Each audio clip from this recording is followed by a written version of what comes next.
So I also wanted to show people that the shadow can be, we can look at it face to face. It doesn't need to be like a devil imagery. It could simply be a rabbit.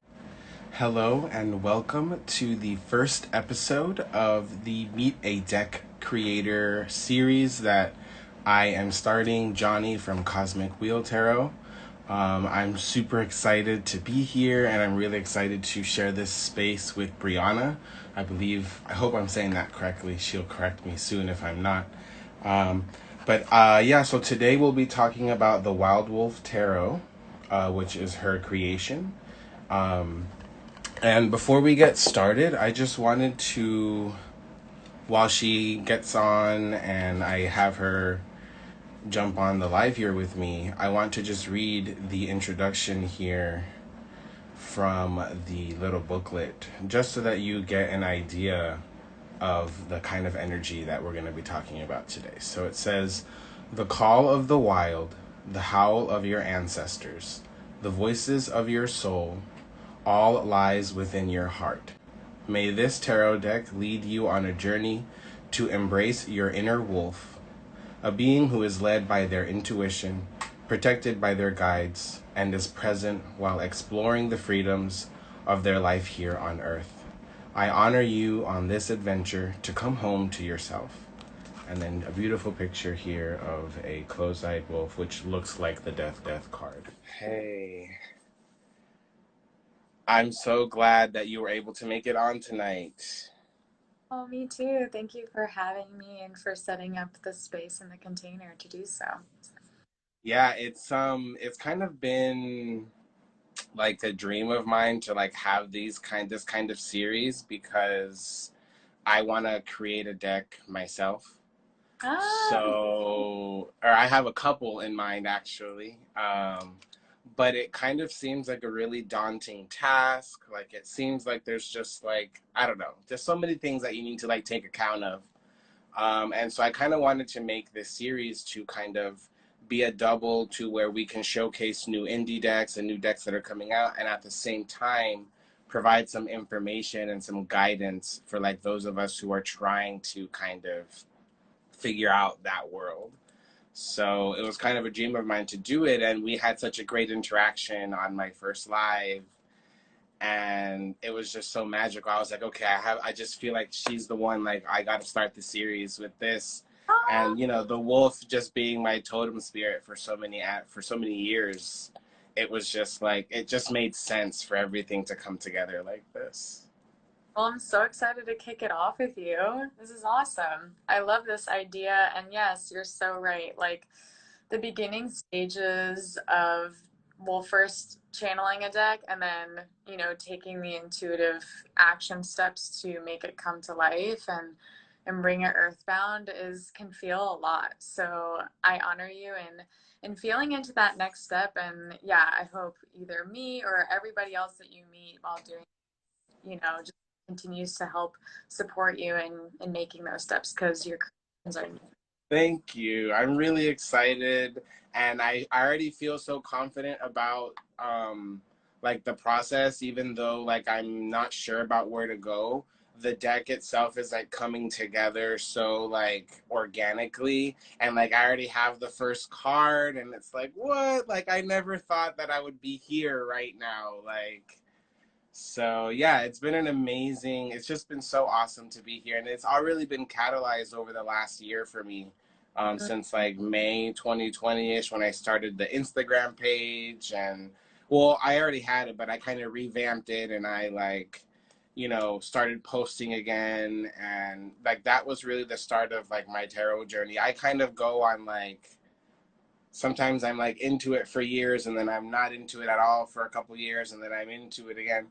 And I kind of feel like I'm on the rise up again here since last year. And so I've been kind of taking as much advantage of it as possible. That's so exciting. Yeah, Yes, it is. it feels like it's time. Yep. And with you saying that now, I kind of just want to open the space up a little bit and give you some time to like just introduce us. Like, who is Briona? Am I saying that right? Briona? Who is Briona? Like, where did you come from? And also, like, how did you start with tarot? And, like, how did you get into it? So we'll start there. I have a couple of questions, so if you see me looking a little bit, that it's because I have my thing right there.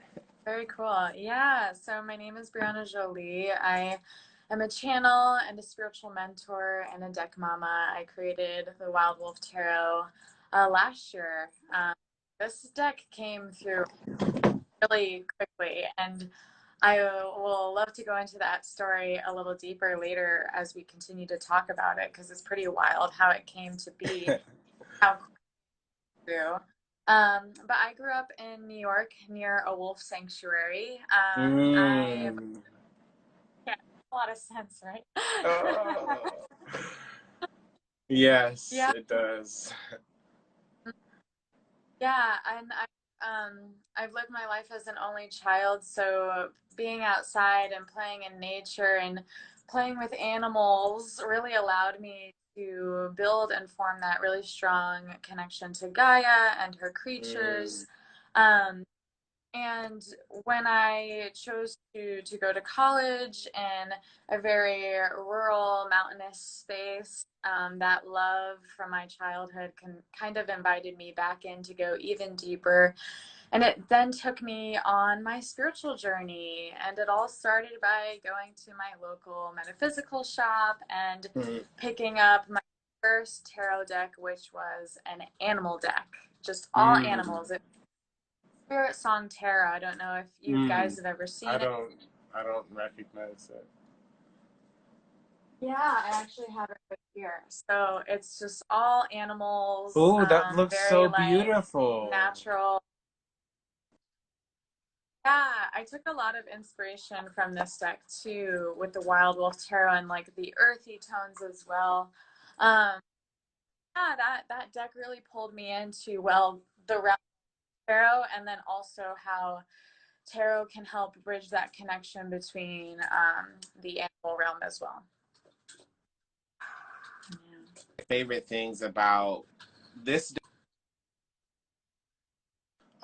is that it brings the archetypes down from like the human level, you know, and it like it shows us that they don't only apply to us as human beings. Like these are universal concepts that transcend language and species, and so it's really nice to be able to see that reflected in the cards. And I feel like this deck does a really good job of doing that too, because it really reflects the natural cycles of, you know, nature.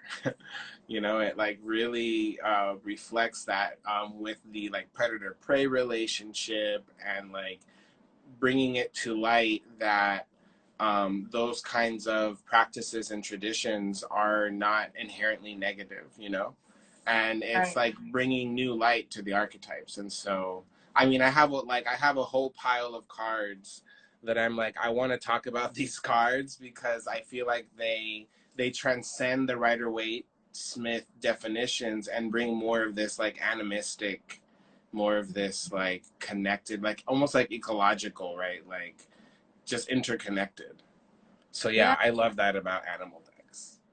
thank you. Yeah, thank you so much for noticing that too. When I first stepped into kind of spirituality and the realms, it was really hard for me to ground what it is I was learning. Like working Mm. purely in the really, really hard for me. So yeah, animals were kind of that bridge from Mm. earth. So I'm so glad you noticed that. And yeah, it very much so takes after just all of my experiences as a hiker, a backpacker, a camper, being Mm. outside, and yeah, and enjoying those aspects of spirituality, yet just humanness too, and how they intertwine. Okay, you're inspired now to make a wild wolf tarot. Like, Yeah, so I have been working with tarot and oracle on myself um, about 4 years, 5 years prior to deciding to make this deck. And I only did like daily 1 card, 3 card readings for myself. I didn't really go that far into spreads or even the archetypes really. Um, and then as I began and continued that journey, I had a friend ask me if I could do a reading for her. And that was kind of spirit calling me in to step up from my role of kind of hiding behind the spiritual closet and doing these things on my own in my own, safety, security den, and calling me out into the wild and saying, hey, let's practice outside. Let's like be vulnerable for a second. So after doing that reading, I'm sure a lot of readers who have done this kind of intuitively, the first reading like hit so home, and it just really just opened Yeah. my lens to, well, I've never like read books on how to do this. This has really come naturally to me, and that's a gift. So then I was called to go deeper into that gift. And Mm. only a month after, delivering readings, doing them paid and free, I received the download to make a wolf deck, Mm. specifically call me a wolf deck, knowing very well that the wolf is my totem, my soul Right. animal. So, and then all the downloads came very soon after. You just mentioned, the first card came up, and those flooded in literally within 24 hours of the first name of what the deck would be. I pretty much Wow. had all the cards like that night typed up in a Google Doc. Wow. The channel was really strong. Yeah, That information it was like, was. I want to come through. Who's gonna manifest? It's like, all right, we found her. Let's go. Yeah. And after receiving that and making the Google Doc, then decided, okay, I need to do some research. Like, does a wolf deck already exist? Is this something that's pretty new to the space? And after doing my research, I only found about 2 or 3 like wolf inspired decks, but Hmm. the way that I was kind of hearing it, sensing, smelling it was completely different. And I was like, okay, yeah, no, this is completely new in this space, needed, and very much so needed. Being, a lot of workers and healers all really resonate with wolf medicine. I was surprised, doing my research that someone already didn't do it and like went all in on it. So that was kind of also the fire that was lit under me that like, okay, you can do it now before somebody else, hears the nudge and takes it. So I was ready. Yeah. Yep. And so when the download happened and all that stuff, how long before you were able to publish?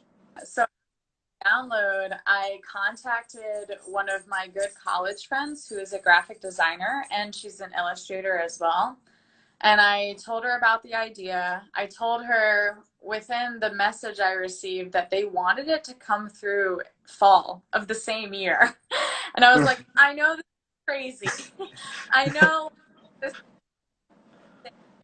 but will you come on this journey with me? And if so, like, I'm prepared to like, do this Kickstarter with you and see like how much we can earn for this project too. It wasn't like I wasn't even that far in my business yet either to bring in that type of investment as well. So that's kind of also where the idea of the Kickstarter came in. Mm. For designed, ready to publish and print about 7 months after that idea. Wow, that's really fast. I mean, she busted out those Oh, illustrations. oh shit. Wow. Yeah. So the illustrator was an old time friend from Yes. Yeah. college. That's really awesome. And when I saw the Kickstarter and I was like looking at the deck and I was like, oh my gosh, the wolf, like, okay, like I'm not even like I have to get it. But when I was looking through the Kickstarter and I saw that you had a person of color illustrating the deck, like that just really resonated with me just because like of everything going on. And that's actually a point that I had that I wanted to ask about. So I'm glad that you brought her up. because like total props to the illustrators, right, for being able to like bring our concepts to like manifestation in the way that we're seeing them, right? Because we could try to do it, but you know, it wouldn't be the same. Oh, for sure. And having her being my friend, so she went to school for graphic design, and actually that's where I started too in college, and I followed Mm, path as well. So being that we used to literally sit in my dorm room and draw together and doodle, like she knew what I needed and I knew what she could do with those ideas. So yes. yeah, besides working with a designer, working with a close friend on helping and knowing like who you are as a person and what you Yep. like, what you don't like, it very easy to work together. It was great. Yeah. Yep, and you know, like it's interesting because I recently watched the interview of the Way of the Panda creator, Kim, I believe her name is. I watched an interview with her and Kellyanne. She's a tarot lady on YouTube, and they were talking about. She was talking about her experience with the illustrator, and she actually just like found the illustrator like on Pinterest, and like she just emailed her, and like this person was like in Spain, so like they never actually like met in person, and like you know it was this whole like it was like a big leap of faith, right? Because she didn't, there was no personal connection. And so like it's interesting to hear the experience of somebody who had like a trusted illustrator who was not only just somebody they found, but a friend and somebody who knows like the depths of you as a person, right? Because like she was able to bring out more of the vision because she understands who Briona is, you know, like she knows you. And so like that's Right. so beautiful. Like and that's so like that makes me like so much like so happy to know and like even happier to support a project that does that like has that kind of vibe because that's kind of like the vibe that I'm going to be doing with my decks because one of my decks is probably going to be illustrated by my brother. And so he Cool. does like wood burning and he does a lot of art and stuff and drawing. And so that's kind of going to be at the same level, you know, like he's going to be able to bring out aspects in it that maybe other illustrators might not be able to. Oh, absolutely. So that's really cool. Mm-hmm. Um, so yeah, so that's really awesome. It's I was gonna ask you about the illustration process a little bit too.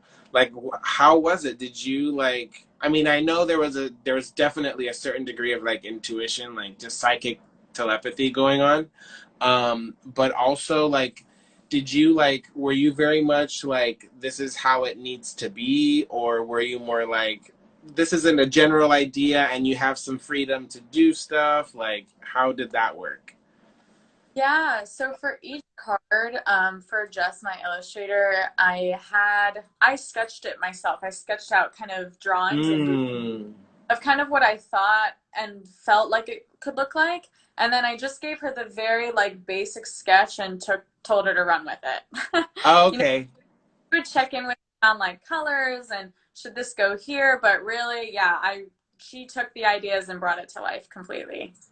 That's so awesome. And so I'm sure there was a little bit of back and forth between like, oh, maybe this color or this or that, but for the most part she was able to like organically bring it to life with that sketch and kind of like giving her something but not necessarily like word for word like Right. this needs to be shaded this way and stuff like that. And that same interview actually of Kellyanne and Kim, Kellyanne was talking about that she read the I guess the letters written by Aleister Crowley for the illustrator of his deck. And she said that like he was like relentless. He was like, you need to reshade this and change this and do that. And like it was like pages and pages of like corrections and like things that needed to be a certain way.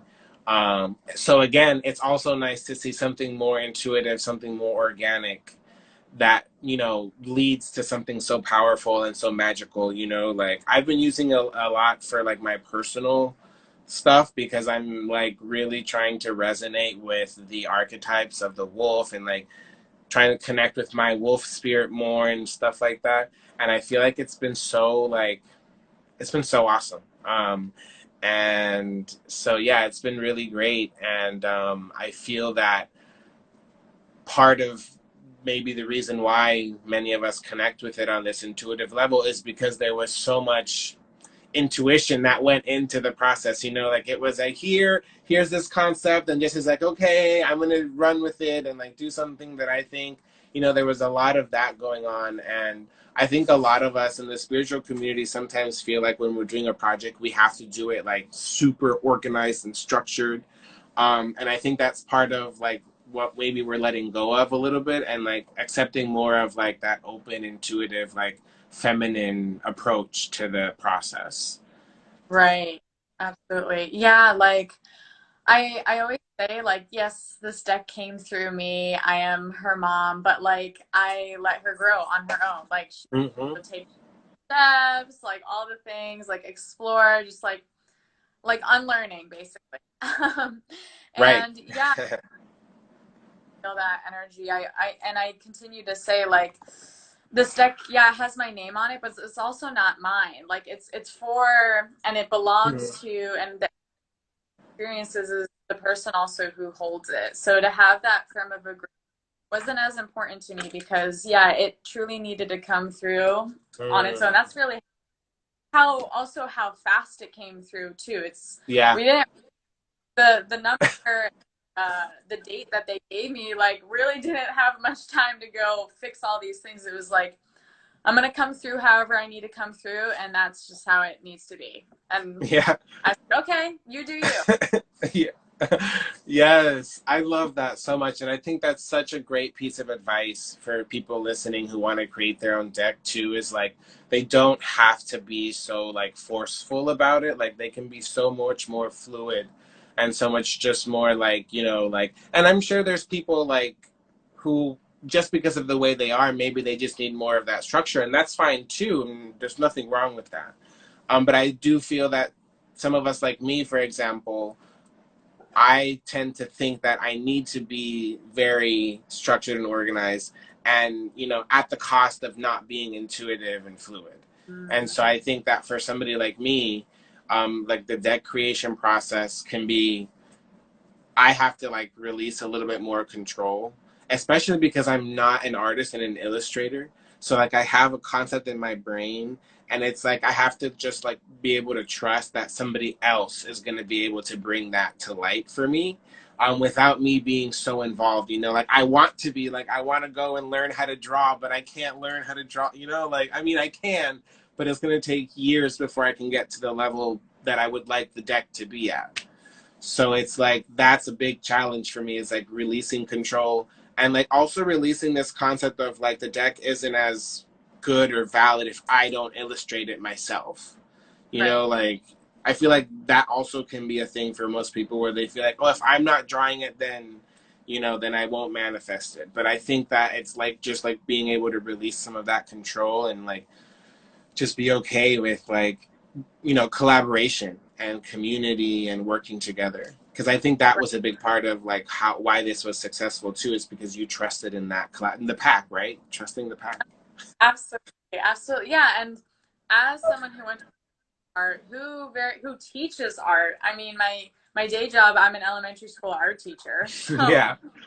it very well so like drew this myself and all the things, but yeah, I it also felt like this deck also needed, yeah, it needed that pack, it needed the support, it needed the outside ideas Hmm.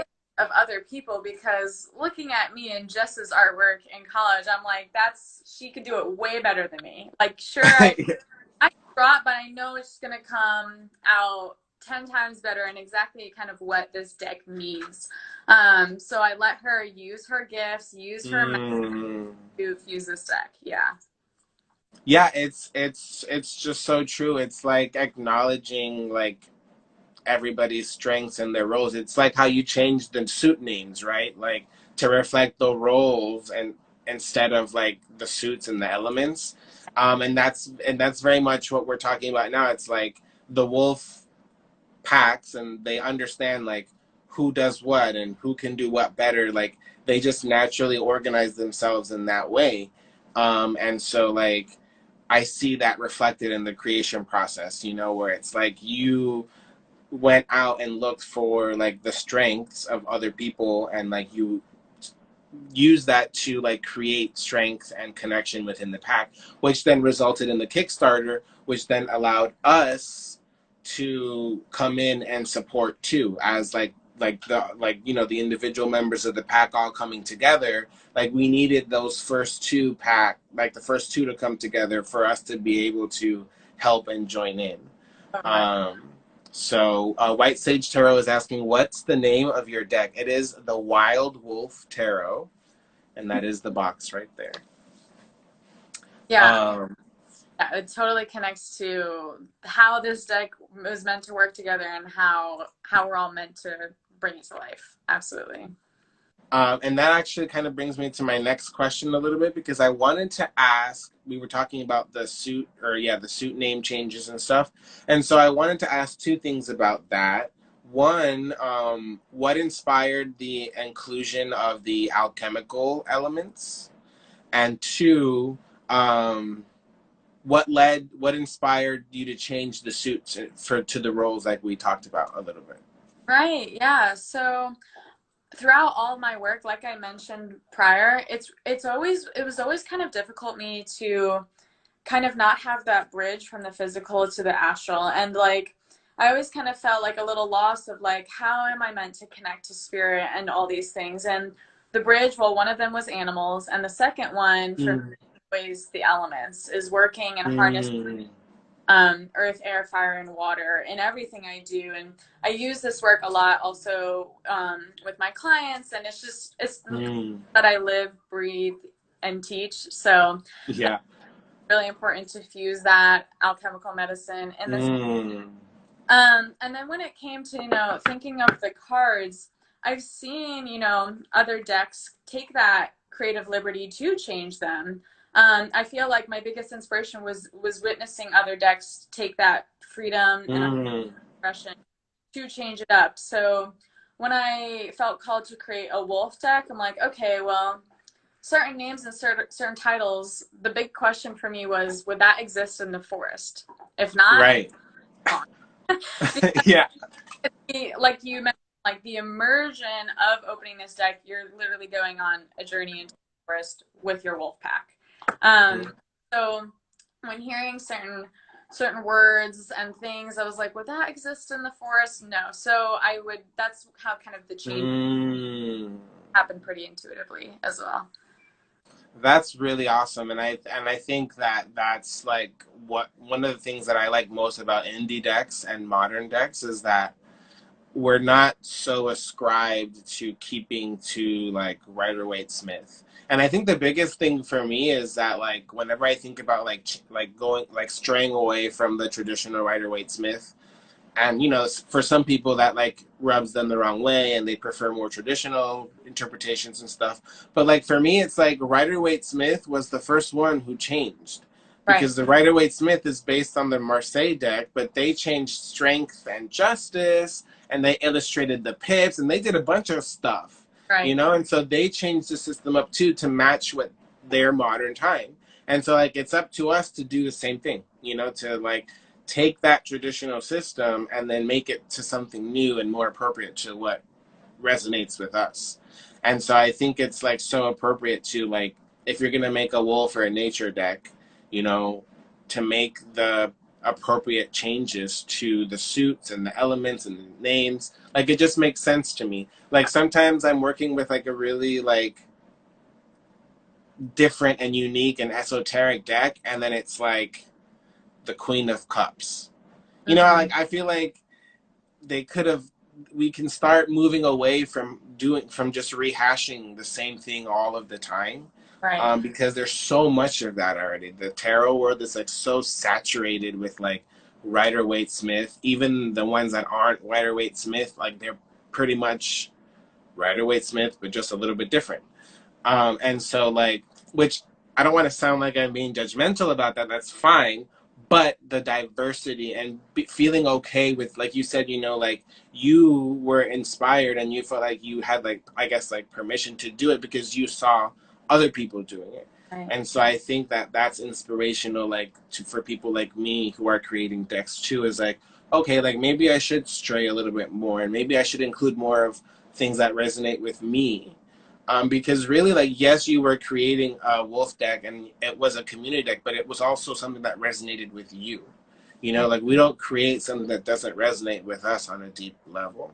Absolutely. So like I feel like that really kind of brings it all together, like with why you created the deck the way you did, and like including all of these things with like the alchemical symbols, and like I think one of the cards isn't isn't the season cards the alchemical symbols for, Yeah. which that was something new for me because I remember during the live I was like, I have no idea what these symbols are, and you said it and I was like, what? I didn't even know that the seasons had alchemical symbols. So like that was a really, so that was big for me because I just have a personal connection more with the alchemical symbols rather than just like the like referring to them just as earth, air, fire, and water. I love the symbols because for me the symbols kind of reflect the energetics more. Like fire is opposite water, air is opposite earth, you know, so like it kind of just makes sense.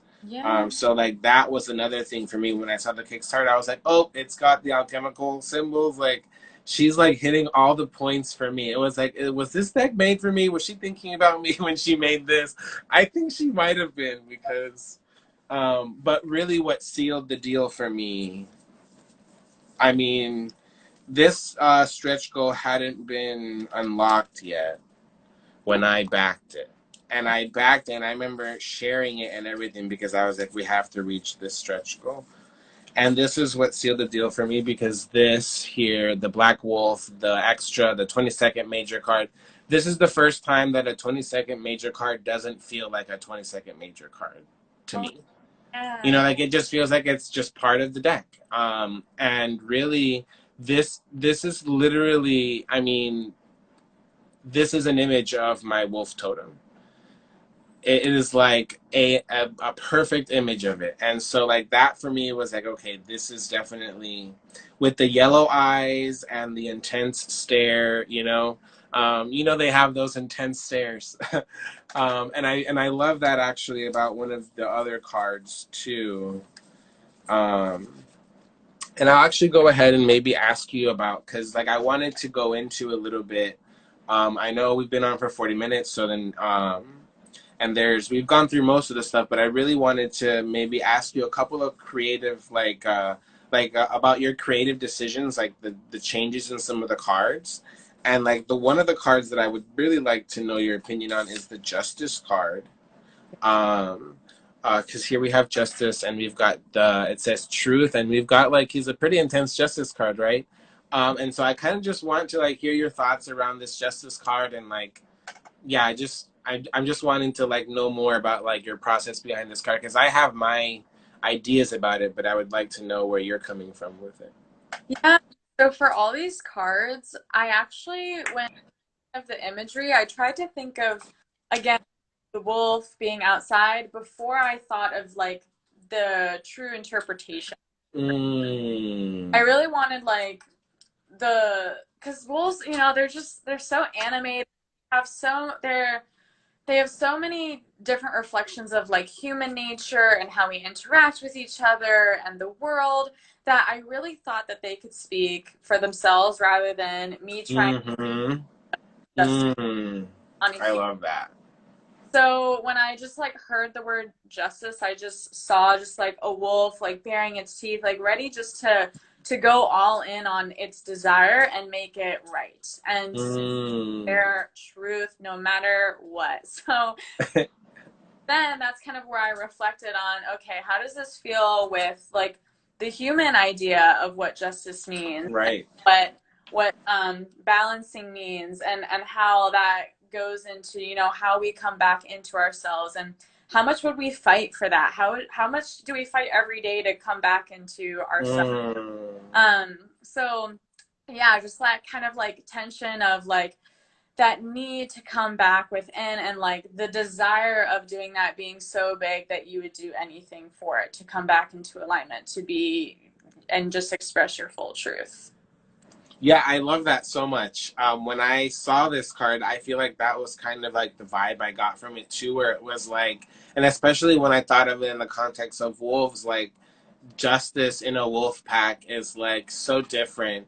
And actually, like the baring of teeth is not as intense as we put it out to be. Like when it's between two wolves, like the baring of teeth is kind of just like, hey, you better watch, like just like you watch out, like it's like, but it's like they do so many things before going into anything sort of physical that I think that this for justice like reflects how they achieve, I guess, justice within their pack.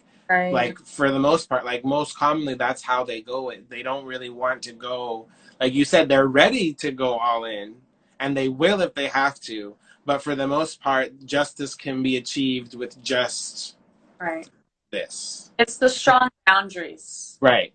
Before you even come into my field, the thing, the person, the event, it's the ability to kind of buffer that reaction to a response. And here's the buffer. It's the growling of the teeth. Like, are you going to cross my field? Yes or no? Actually, I get to decide that too. Exactly.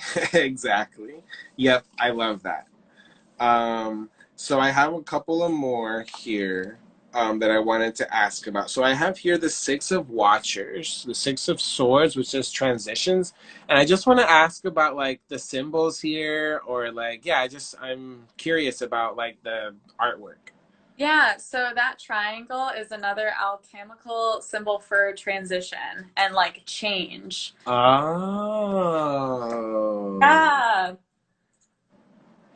Mhm. that's really cool. Yeah, the swirls around it were Jess's idea of just kind of like keeping it in kind of a structure or in case. Mm, But that main like triangle symbol is the alchemical symbol. Typically, when I was kind of coming around like ideas of transition, I was kind of thinking of, what I could show in imagery of wolf. But as you've seen, this deck is really minimalistic. So whatever kind of action or storytelling I need to do needs to get come across in a simplified way. Um, right.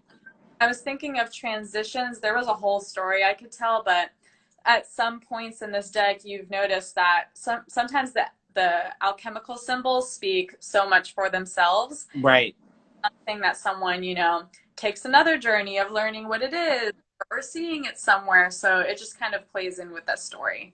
Yeah, no, I love that. And I love, like, it's almost like you get away with hidden messages and hidden symbology within a minimalistic aesthetic, right? Yeah. And so it's like because, like, I don't, if I remember correctly, I don't think in the book it mentions this being an alchemical symbol. I don't remember. But easily I could have never figured that out. But if I did know, or I recognized it, like it could lead me down a whole rabbit hole. And if I didn't know, it allows me the opportunity to create a deeper layer of meaning by learning that.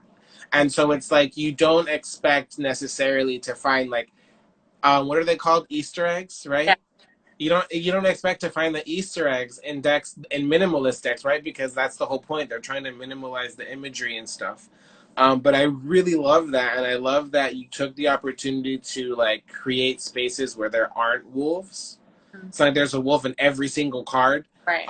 and that create because it's like contrast. You don't want to oversaturate, and so well, I don't know if that was your intention, but that's how it came across to me, where it was good to have that difference to where like some of the cards are just straight up like no wolves. Yes. Like Yeah. even the seasons card that I showed earlier, like no wolves. Right. And so like and that actually brings me to the other card that I want to talk about, is aside from their not only not being wolves and like things like symbols and Easter eggs, there's also the play on the predator prey relationship. And so here, like this, we have the shadow self or the devil card. Mhm. But it's called the prey and it's got a bunny. It's like, whoa, this is not the card you think for the devil. Like, and so like when I saw this card on the Kickstarter, I was like, I need to see this card in my hand. Like, I need to have it in my person because like when I was seeing it, like my brain wanted to think like Rider Waite Smith devil, you know, like, and it just, my brain couldn't assimilate, you know, like I was like, what? But then I also remembered, I don't know if you have or read the book Animal Speak. No, I haven't. Oh my gosh, that book. Hey. You please, it is essential because Oh. um in the beginning chapters they talk about the sacredness of the predator prey relationship, and Hmm. they talk about how in ecology and in nature, that us as humans, like we emulated that process and we emulated that relationship, and so it was like it highlights the importance of both of them, not just one or the other. And so I love that you channeled this in your deck, because that is, I feel, one of the biggest difficulties that we have as human beings is like fitting ourselves into the circle of life and like all of these things, and we're so separate from it because of like factory farming, and like nobody knows how to grow their food anymore, nobody knows how to grow their medicine, like we feel so separate that we no longer feel part of the cycles, or the circle of life. And so this deck, I really feel like it brings that to reality. It's like this is the reality that bunnies are, they're prey animals. Like ecologically, that is their function. They are there to support life in their own way. Right. And so I absolutely love this. And now I want to, Thank you. after babbling on, I want to give you some space a little bit here to talk about this card and the inspiration and stuff. Okay, so this card, I got a lot of feedback on this specific one, like both like high, like love it, hate it, love Yeah. it, hate it. And it's so funny because I grew up with rabbits as pets. Like, don't get me wrong, like I love rabbits. I'm a girl, like it was a lot for me to channel. I was like, whoa, it's a rabbit. You want me to do a rabbit? Yes. Because like you were mentioning, it's part of this cycle. The rabbit giving itself to the wolf is like a sacrifice of love. Like it's not, us going to the grocery store and saying, I need this, fill my belly. It's totally different. Right. When coming up to the devil, I always think of just your shadow. And in my, Yep. I'm always learning how to be the shadow's ally, the shadow's friend, Mm-hmm. the shadow. So I also wanted to show people that the shadow can be, we can look at it face to face. It doesn't need to be like a devil imagery. It could simply be a rabbit. We can look at a rabbit. We cannot feel like a certain way by looking at it. And then noticing where that rabbit plays in our own life. How am I acting as the prey to myself, to my relationships, to all I these. love it. Thank you. Yeah. So Love it. at first glance, we might be like, "Oh no, well, like, don't hurt the bunny," but it's really just either a sacrifice of love or teaching us where are we playing the prey in our own lives. Mm-hmm. Yeah, I really resonate with that, because for me, I'm a regenerative agriculturist as well. Like aside from this tarot stuff, like I teach permaculture and stuff like that, and I teach people how to grow food and live sustainably and all that stuff. And one of the things that I learned over the last year was to honorably and sustainably harvest animals. So we harvested chickens, and we incubated, hatched, and harvested our own chickens. And now we have my partner who's in Florida. Now he has bunnies that we're gonna use to help feed our farm dogs. And so like there's this whole thing where we're really having to learn, like they're so adorable. Like my partner, he's having such a hard time because they're like babies, and he's like they're cute, but then also at the same time like recognizing like that they're just as much as part of the cycle as we are, and eventually we're gonna die and something's gonna eat us, you know. And so like we have to like, I guess it's like we anthropomorphize everything, right? Like we like put human standards on everything instead of putting nature standards on us, you know, like we like do the opposite of what we're supposed to. And so like this card brings up a lot of that for me. And Yeah, it just I always saw the devil as a shadow self as well. Like in the deck that I am creating, I'm thinking of calling it like the shadow or illusions or something like that. Um, because that's kind of the vibe that I always got from it. So like I also wanted to mention here that I don't normally um go for decks that have the keywords, Hmm. like the Brady Tarot, for example.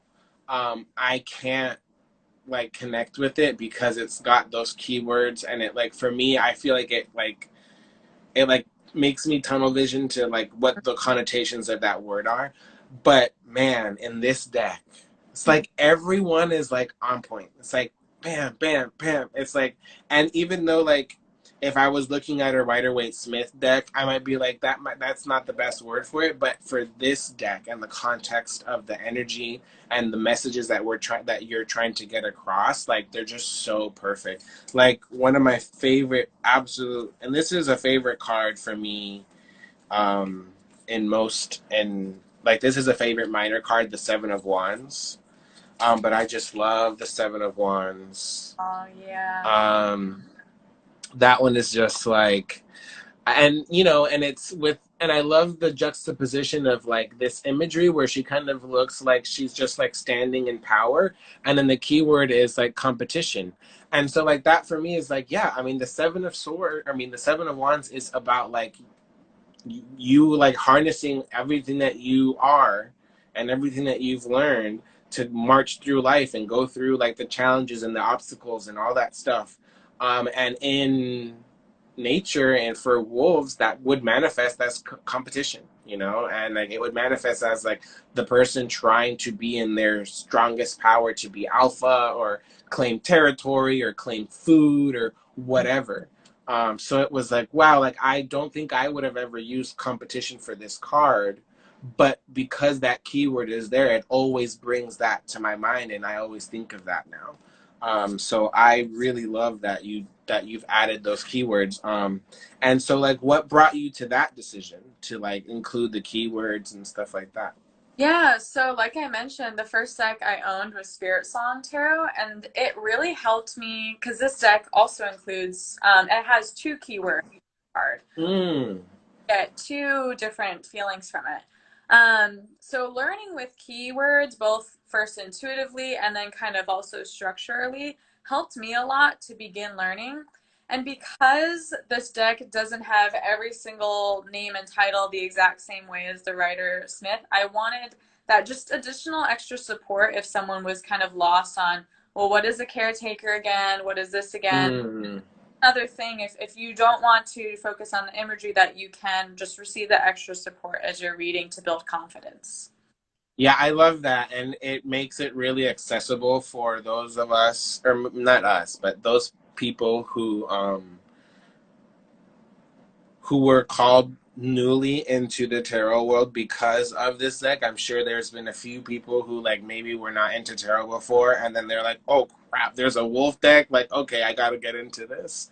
And so like, and even for experienced people, like you said, because of those changes, those keywords that you chose really do help to kind of give context. And if you're like me, who I like I love reading like the guidebooks that come with any deck, like whether it's a little white book or a big guidebook or whatever. I always buy it and I always have it, but like it's always like my last step, right? So like I try to get all the intuitive messages first, and then if I'm really stumped or if I'm really curious about like what was coming through for the artist, then I'll go into the book. So a lot of my work with this deck has kind of been like on and off with the book, and kind of just like really trying to connect with it on an intuitive level. And I think because of those keywords, it's been really helpful for me to kind of be able to work with it on a more intuitive level. Which is weird because some people would think that the keywords make it like limit it to a connotation or something, but for me it's almost like it gives me something to my intuition to play off of when I'm not sure or when the images are really different from the cards. Like, let me see. There's one more example that really that illustrates this for me. Yeah. Um, and that's here, the Eight of Wands. Mhm. This is a pretty different image from the typical Eight of Wands. And so, like, if I were to just look at the image, like, it wouldn't reflect that to me. But then when I see the little word, which change, is like, oh, it's like he's flowing through change. He's moving through change. And so, like, that creates the context for my intuition to be able to kind of work through. But yeah, I wanted to see your opinion on this card a little bit. Yeah, Eight of Waiters for me is just taking the leap of faith into yourself and to in spirit. So saying a consensual yes to change, a yes to Mm. trusting yourself. So this wolf is actually kind of free falling in space. It's just like Mm. I know you're gonna hold me. I know there's gonna be a net underneath me. I'm just ready to. I love that. He really does look like so like trusting, like he's just like, all right, or there, whatever he or she are just like, I'm just here and I'm ready for what's coming. Yeah, I love that so much. Um, okay, so the last thing I wanted to talk about, jumping back a little bit, I wanted to know, like, was it really hard for you, like, to find a printer? Um, how was it, like, post Kickstarter? How crazy was that? Like, how was the Kickstarter experience in general? Just like, not too crazy, but just a couple last questions that I wanted to see if we could squeeze in here. Yeah. So at the beginning of this journey and knowing like kind of how fast paced it was feeling for me, I was like all over the internet, like where do I go? And there's really not a great like here's what you should do. Like I've done it. This works. This doesn't work. Yeah. Miss Kimberly from Panda Tarot, from the Way of the Panda Tarot, Mm. has an entire blog post of I use this printer. This is where I got my packaging. This is how I make my labels. Like Oh, the really? process. Yes. What? Yes. So you can literally, take what you feel like resonates. If you don't like that printer, go to another one. If you don't like this box, go to this one. But I've pretty much. Oh, and she like personally hooked me up with her printer too. Like, here's her email. Go ahead. Like, Whoa. joy. So coming across that resource and her has been, so it made the Oh, man. whole. So I highly, highly, highly recommend if you've been on the internet, if you've been everywhere and you can't like figure out the steps in a way that gives you peace, because this should be like stress. It can be stressful, but it should be well, like it should be an overwhelming like peaceful process and Right, happy right, process. It shouldn't feel like you're pulling your hair out. So right. thank you to Kim for creating that resource. It's on her blog, The Fable, Yes. and is her website. And she has a tab that's resources for deck creators. And there you go. Wow, thank you for that. I had no idea. And it's so funny that I just watched the interview of her deck creation process too recently. Mm-hmm. Like, and I was wondering too, because I know that she also was kind of like, she kind of started from scratch too, and it was like her first deck and all that stuff. So, but then she like immediately had a second success and like she just went on to do Oh, other. I know I should say Panda, but she has all these decks. So really, she's the girl to go to. She's done it like female empowerment, just like going for it, like all Yes. discovered it, tried it, tested it. Here you go. Yes, yes, totally. I think that that's great. And I also think that it's good to have somewhere just to start. Like you said, just take what resonates, but at least there's somewhere to go look and be like, oh, okay, I didn't even think of like shipping, or I didn't think of packaging. I didn't think of, like they're just things that you have to like consider that you may not know that even is a thing until you're in the middle of creating a deck and you're like, oh shit, I have to get packaging. Oh, I have to get bubble wrap. Oh, I have to get, like Yeah. there's all these things that you need to kind of, and also like if you're like me and you really want to like have sustainable printing and like all this stuff, you know, like that's going to be really hard for me, and that might push the prices up. And because, you know, like I'm really trying to avoid, and I'm in Puerto Rico, Mhm. so that Right. complicates it too. I might have to find a local printer here, because imagine having to print it like in the US or something and have to ship all that to me here and then ship it back. You know, it's like, Right. so for me, yeah, I'm still trying to figure that out, but it's really awesome to know that, um, you know, there's already this resource out there. And also everything that you've shared with me, like, I'm so appreciative. Like, I've learned so much, like, from talking to you, and it makes me so much more confident and like moving forward with my projects, because like it's like, you know, we can do this. This is something that we can do, you know, like if we just like really are serious about this, like we can do this. And you can too, if you're watching this video and you're really inspired to do a deck and you really want to bring it to creation, like don't hold back and like trust in that magic, you know, like Right. And yeah, definitely don't sit and wait for like a publisher to come knocking at your door. Not, hey, house isn't going to everyone's door, so check. Like, I'm yeah. sure you wish that, but it's also so empowering to self-publish, and taking that journey and completely just like owning every step of it is very empowering.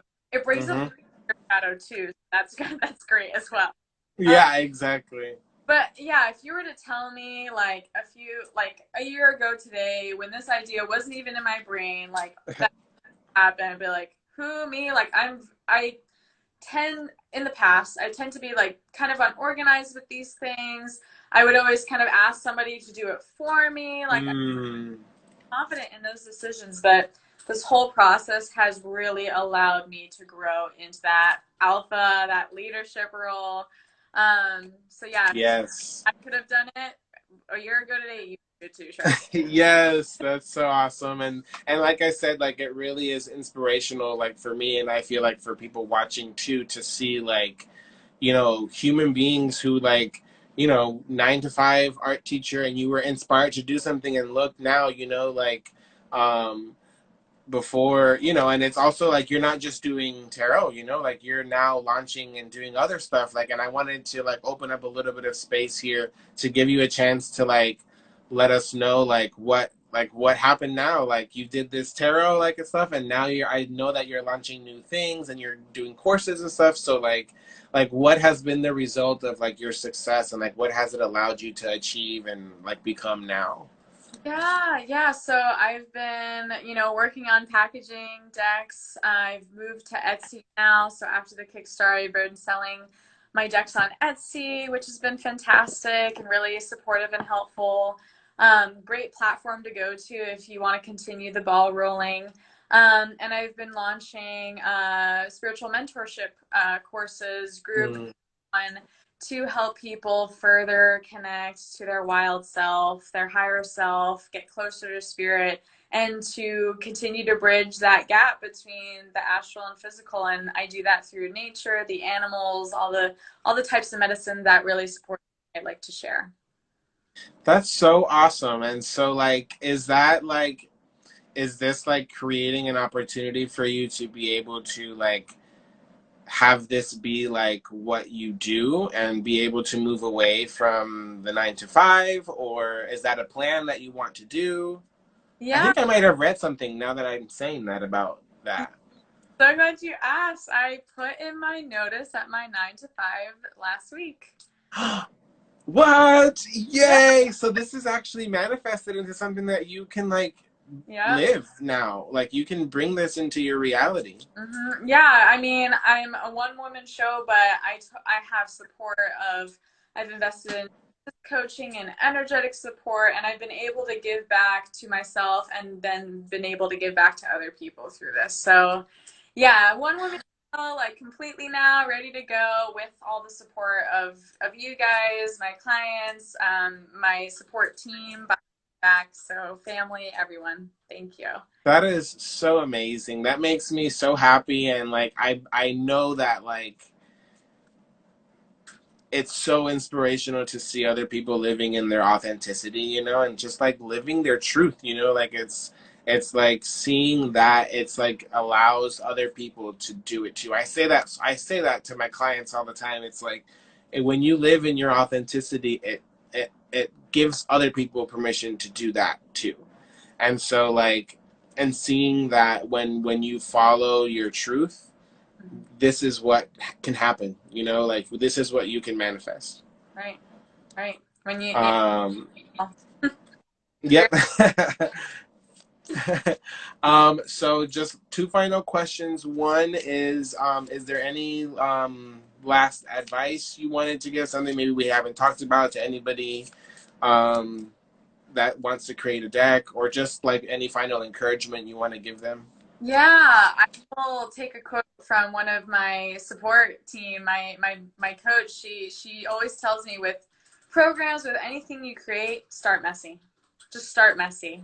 And Mm.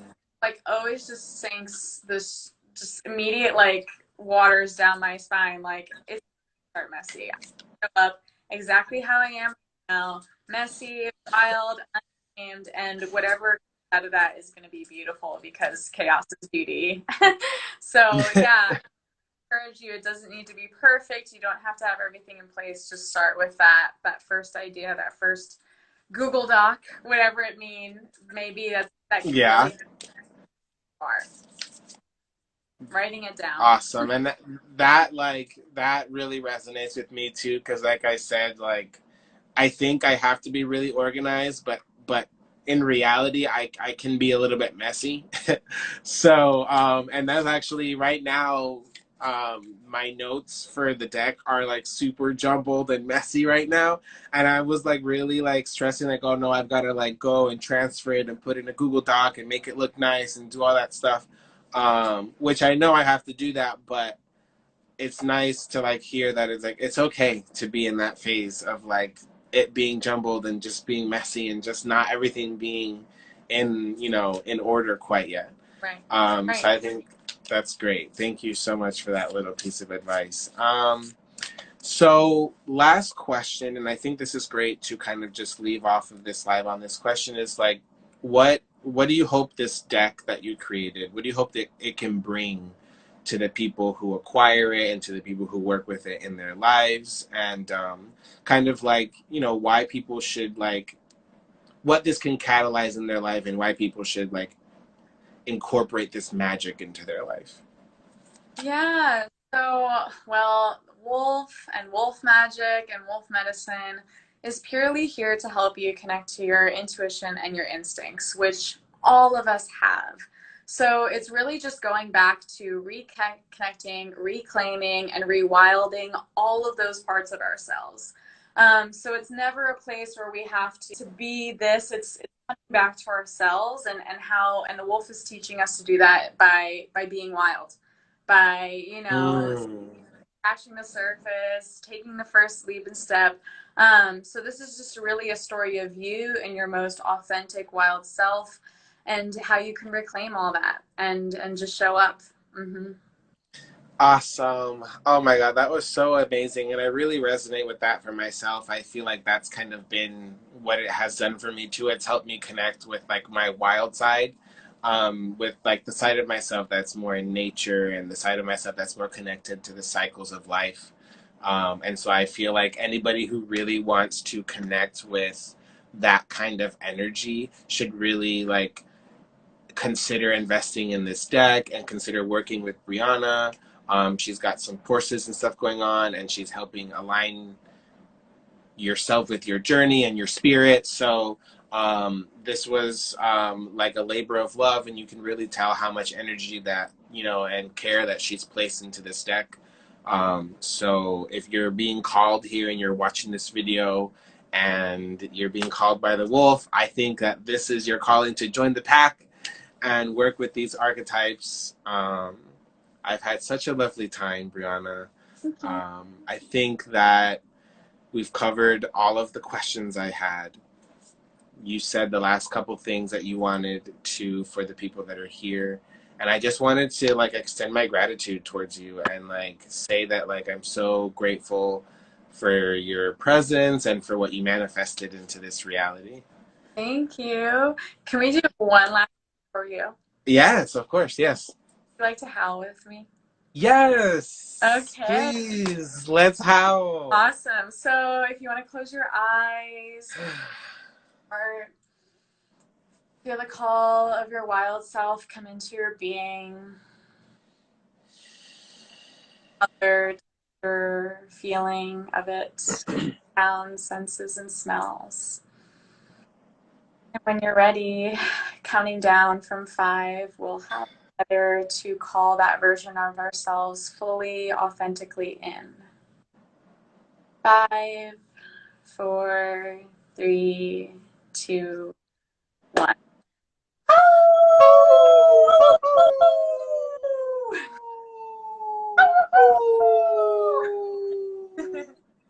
Love it. Yes. Oh, that was so healing.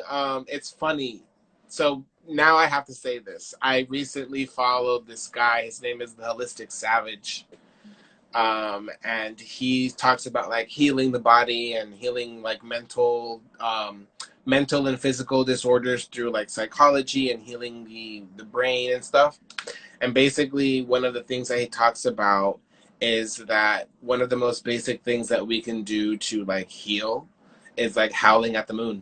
Yeah. Like, because, and it's not, because he's trying to be scientific about it, but so he's like, it's not about like the energy of the moon, but it's about bringing us back to our wild nature and like being more human, like not this version of a human that we think we are, but being just a true animalistic human.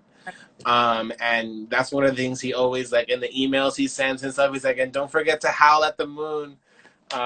So this was very healing, and I feel like it really resonates with everything that we talked about connecting to our wild, natural selves, and like being vulnerable and uninhibited to like do those things. And like, who cares if my family hears me howling? Like I'm gonna do it.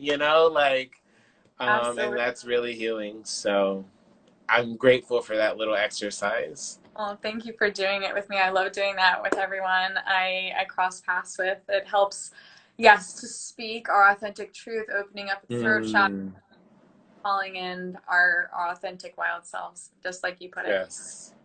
Well, Briona, thank you so much. I've had a lovely time. This was Briöna Jolie, who created the Wild Wolf Tarot.